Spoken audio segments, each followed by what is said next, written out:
Balaji recording studio Laukha बाजार Supaul.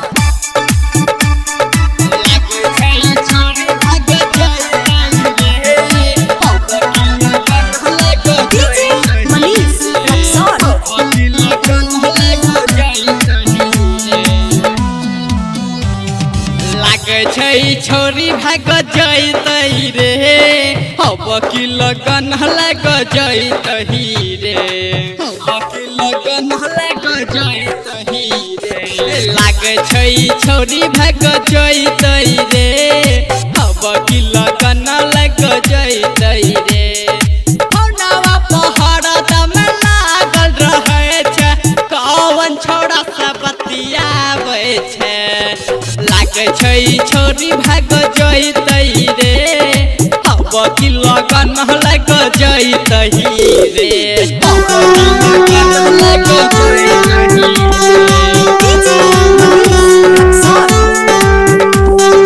Balaji recording studio Laukha बाजार सुपौल।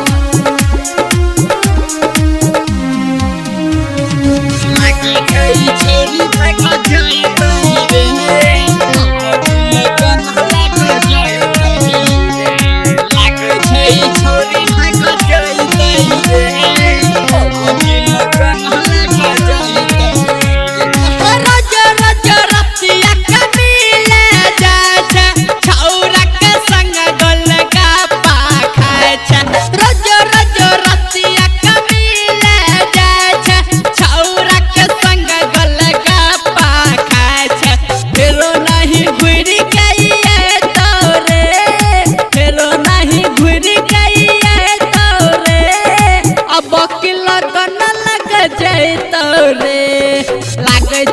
छोरी भाग जैतौ रे अब की लगन लग जैतौ रे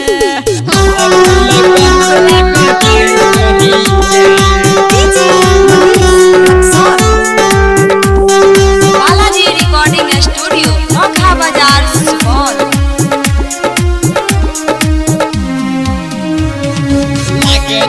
छोरी भाग जैतौ रे